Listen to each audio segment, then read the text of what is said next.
আপনি আমি আমাদের প্রত্যেককে দায়িত্বশীল ভূমিকা পালন করতে হবে অবশ্যই। দেশে পুনরায় জনগণের সরাসরি ভোটে জনগণের কাছে জবাবদিহিমূলক সংসদ এবং সরকার প্রতিষ্ঠিত হতে যাচ্ছে। আর কোনো অপশক্তি যাতে দেশে ফ্যাসিবাদ কায়েম করতে না পারে, দেশকে তাবেদার রাষ্ট্রে পরিণত করতে না পারে, এজন্য আমরা সকলে ইনশাআল্লাহ ঐক্যবদ্ধ থাকবো এবং থাকতে হবে। জামাতে ইসলাম, এনসিপি, ইসলামী আন্দোলন বাংলাদেশ, জমিয়তুল ইসলাম, গণ অধিকার পরিষদ সহ ৫১টি রাজনৈতিক দল এই নির্বাচনে অংশগ্রহণ করেছিল। জাতীয় নির্বাচনে অংশগ্রহণকারী প্রতিটি রাজনৈতিক দলকে আন্তরিক অভিনন্দন জানাই। গণতান্ত্রিক রাষ্ট্র রাজনৈতিক দলগুলো মূলত গণতন্ত্রের বাতিঘর। সরকার এবং বিরোধী দল যে যার অবস্থান থেকে দায়িত্বশীল ভূমিকা পালন অবশ্যই দেশে গণতন্ত্র প্রাতিষ্ঠানিক রূপ পাবে বলে আমরা দৃঢ়ভাবে বিশ্বাসী। নির্বাচনে অংশগ্রহণকারী প্রতিটি গণতান্ত্রিক রাজনৈতিক দলের প্রতি আহ্বান, দেশ গঠনে আপনাদের চিন্তা ভাবনা আমাদের কাছে অত্যন্ত গুরুত্বপূর্ণ।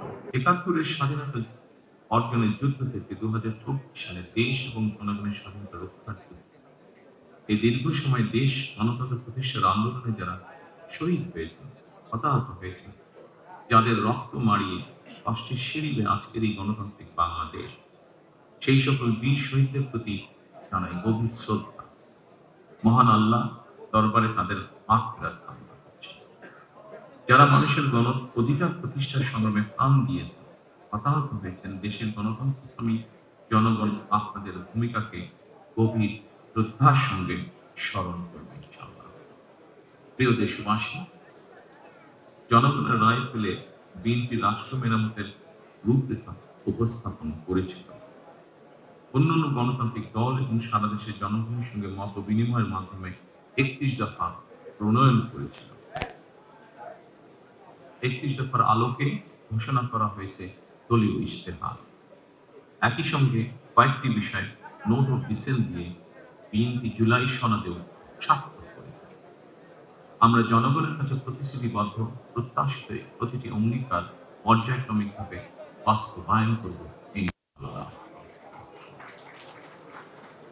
সারা দেশে বাংলাদেশ জাতীয়তাবাদী দল বিএনপির সর্বস্তরের নেতা কর্মী সমর্থক ছাড়াও দেশের গণতন্ত্রকামী জনগণের সামনে আজকের এই সময়টি অত্যন্ত গুরুত্বপূর্ণ এবং আনন্দ। এমন এক আনন্দঘন পরিবেশে আপসীন দেশনেত্রী বেগম খালেদা জিয়ার অনুপস্থিতি আমাদেরকে করেছে ভারাক্রান্ত। রাষ্ট্র ও রাজনীতিতে জনগণের অধিকার প্রতিষ্ঠার এমন একটি গণতান্ত্রিক সময় প্রত্যাশায় বিরুদ্ধে আপোষহীন লড়াই করেছে। স্বৈরাচার কিংবা ফ্যাসিবাদের সঙ্গে কখনো আপোষ করেননি। দেশ এবং জনগণের স্বার্থে প্রশ্নে বরাবর তিনি ছিলেন অটল, অবিচল। আমরা আল্লাহর দরবারে মরহুমা খালেদা জিয়ার মাগফিরাত কামনা করছি। প্রিয় দেশবাসী, স্বাধীনতার ঘোষকের প্রতিষ্ঠিত বাংলাদেশ জাতীয়তাবাদী দল বিএনপিকে দেশের জনগণ আবারও রাষ্ট্র পরিচালনার ম্যান্ডেট দিয়েছে। জনগণ বিএনপির প্রতি যে বিশ্বাস এবং ভালোবাসা দেখিয়েছেন, এবার জনগণের জীবন মান উন্নয়নের জন্য নিরলস কাজের মাধ্যমে এই বিশ্বাস এবং ভালোবাসার প্রতিদান দিতে আমাদেরকে ঐক্যবদ্ধভাবে কাজ করতে হবে।